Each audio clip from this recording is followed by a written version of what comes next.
And we're back. Welcome back to Periphery Season 2. Hello, folks. I've missed you all. It's good to be back. Yeah, I missed you too. Well, we've got a lot of exciting stuff ahead, don't we? Season 1's done, and we did some reflection before, and we've done quite a few interviews already. What are you all looking forward to? What is to come with the Periphery second season? It's certainly true that from the audience's perspective, we've taken a bit of a hiatus. The Periphery machine never really stopped. We've been constantly trying to gather materials and learn more and prepare for the second season. We're also trying to think, how does this season progress from what we achieved in the last season? In the last season, we talked a lot about an atlas. It was kind of a survey of technology and society. I think that we still have a lot to learn, but I think that right now we have a lot to apply. We have a lot of contemporary urgent issues we see in the news, issues that maybe don't get enough attention, but issues that are very much present and affecting people's lives right now. And we have a lot of tools. In the beginning, we set out to create this toolbox. We're building these tools. They could be refined, but it's time to start applying them to the issues that we see right in front of our eyes. And I'm really looking forward to doing that in this season as well. A lot has definitely changed since we last recorded. One important thing that has changed is actually that I've finally been able to take the data privacy course that initially inspired all my co-hosts to do this podcast.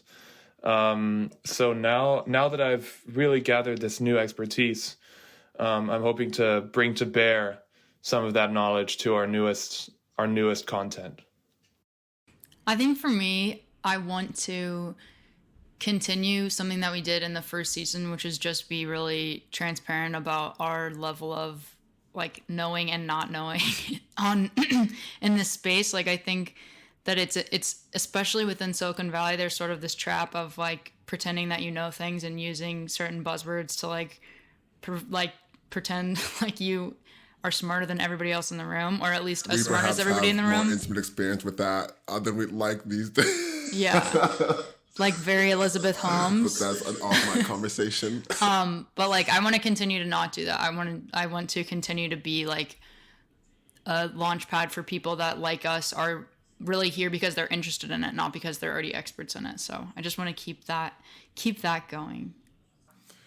I totally agree, especially because I think the closer we all get to experts, we realize the experts are just those who have experience in not being an expert time again, because, we're at such an inflection point in my mind. If you're looking at policy papers, white pages, they're calling what we're entering right now is the fourth industrial revolution with all this emerging technology. And what you're going to hear a lot about this season for sure is artificial intelligence, data, of course, intellectual property, and all these emerging technologies that are fundamentally changing how our societies work, how we even think about, sovereignty, how we think about human dignity. And, what I want to be at the fore of this season as well is the idea of being a first mover and how important that is in this emergent time. It's incredibly it's incredibly hard to walk back a status quo. It becomes normal. It becomes what everyone is accustomed to. And it takes a ton more work to roll back and organize against something that has been agreed upon. And in these times where AI policies are being considered, where data protection policies are being considered, where the nature of intellectual property is, all these new ideas that are being challenged and also ushered in with all this innovation, it is so important to have literally everyone, as many people as possible, discussing and giving their opinions on these issues and putting the kitchen sink in. And, of course, we're going to do our best to bring in as many perspectives as we can. But more importantly, we hope that all of you listening bring these conversations to your communities and your circles and find all the opportunities you can to have your perspectives and voices heard, because, everyone in the door, everyone here on the edge of the periphery, making the policies and making the technology, they are so thirsty for everything everyone has to say. But it's hard, but not impossible to tap into. So I just want the first mover advantage to be on everyone's mind every time that we're, grappling with all these issues that no one really knows how they'll play out. I think I totally agree with that. I think there's this local democratic ethos that this podcast has always had. We don't like necessarily relying on top-down heuristics for what is true or what is the best strategy. And, I think underlying the language of Fourth Industrial Revolution, others call it, like the Second Machine Age. But either way, this just describes the fact that we're going through a major paradigm shift right now. And when it comes to issues of tech and law, tech and policy, tech and society, it is the Wild West.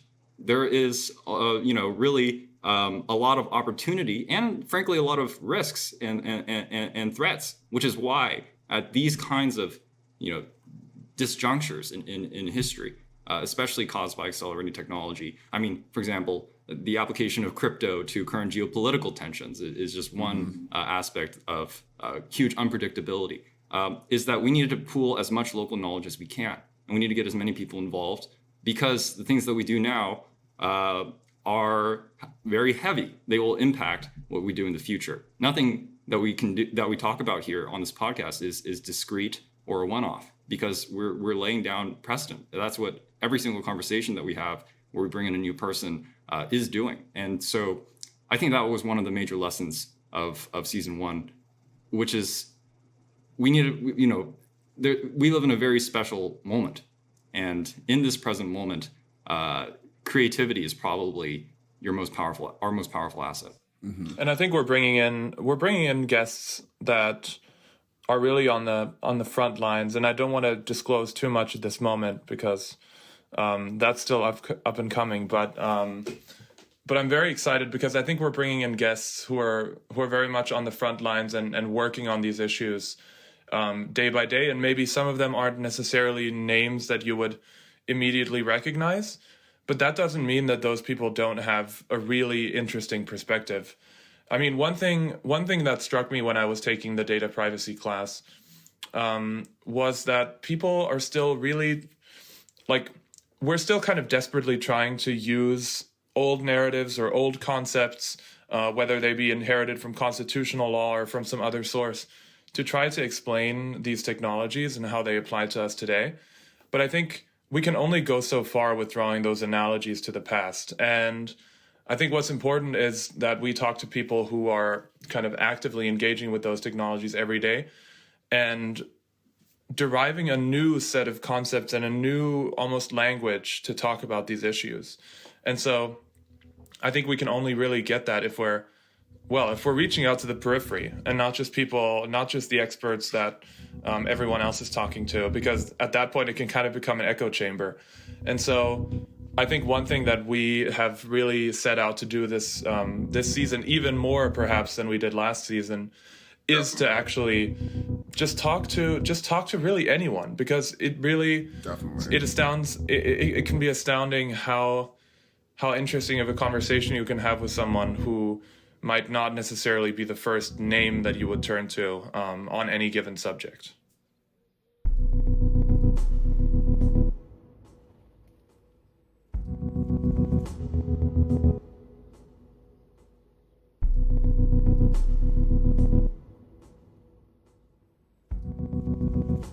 But the takeaway nonetheless is novel and as salient, of course. Yeah. Old ideas are in tech, they're iron cages. They will constrain you and prevent you from fully exploiting the potential and also mitigating the harms, because these harms are entirely unique. I think in many ways this has been a dialogue or a process of creating these new terms, new vocabulary for this whole century so far. But I think that this will be a forever task as technology continues to change. We're going to have to continue to think about ourselves and our relationships in new ways as well. So what is one issue for each of you that you feel really strongly about right now and that you think we absolutely have to address this season or we will have failed?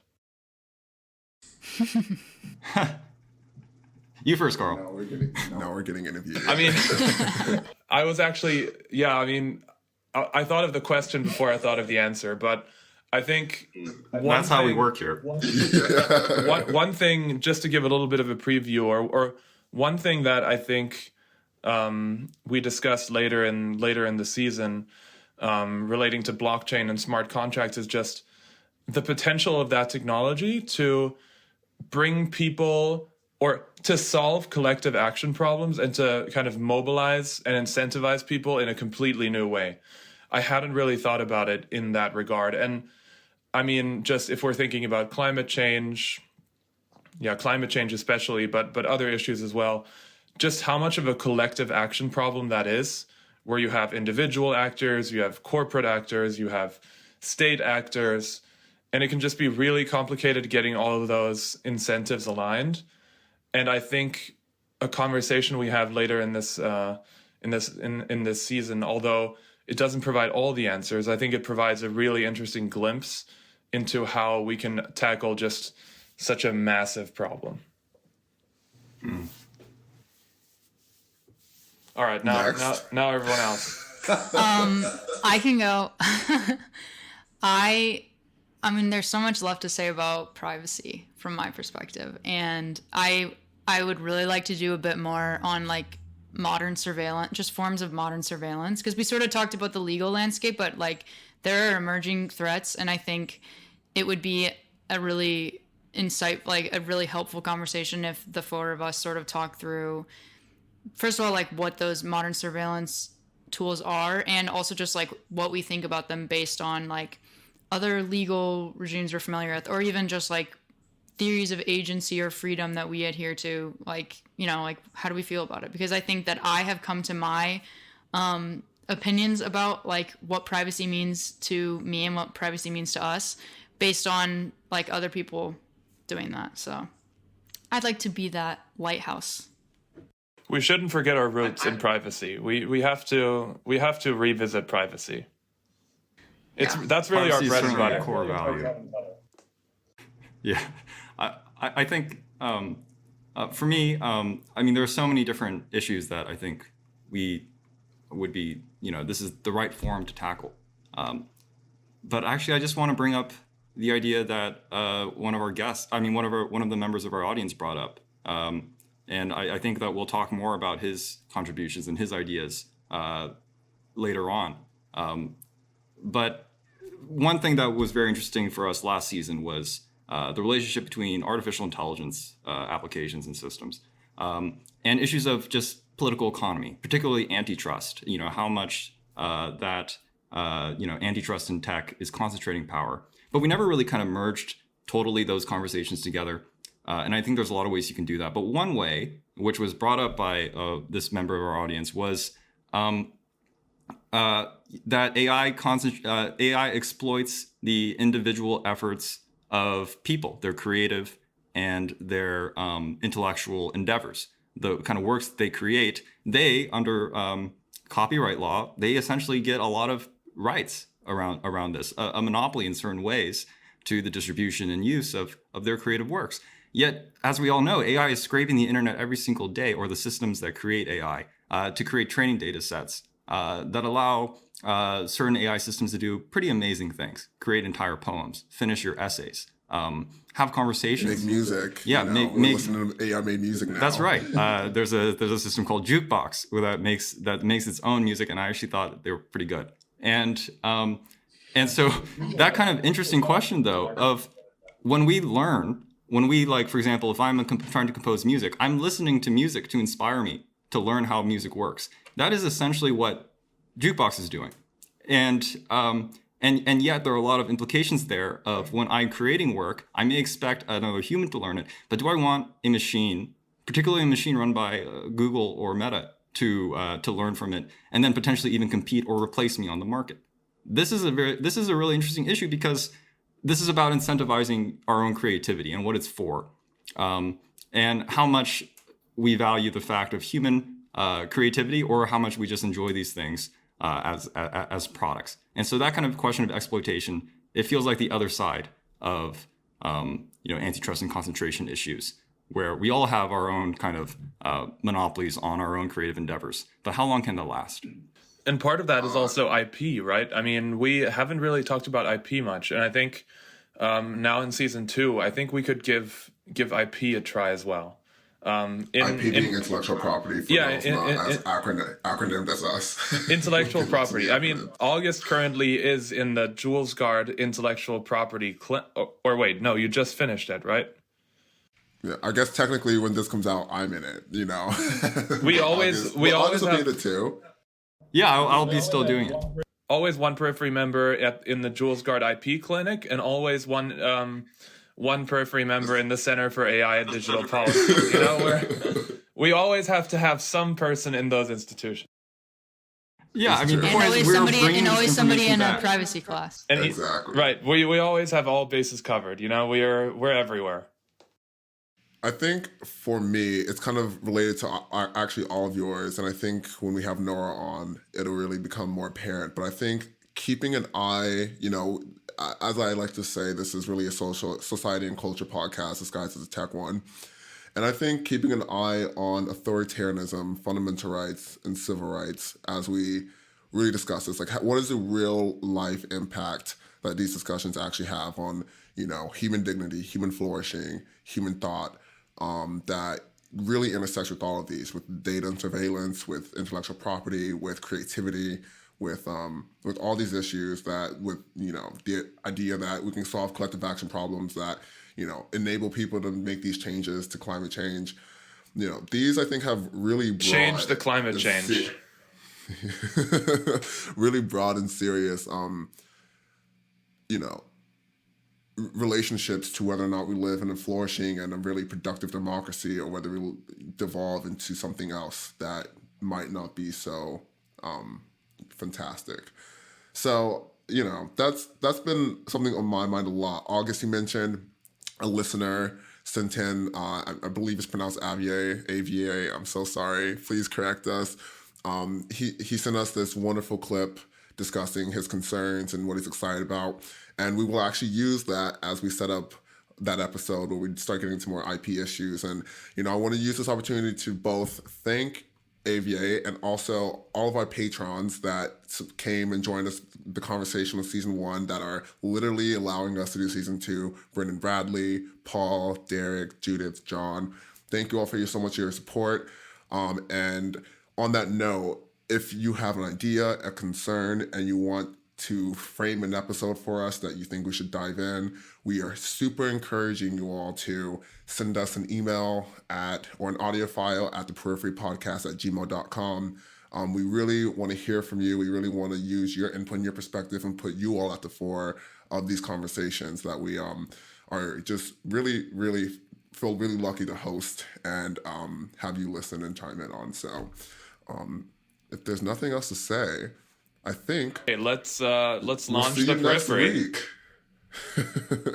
And of course, subscribe to our Patreon, give us a rating and review, and tell a friend, maybe, hopefully, please.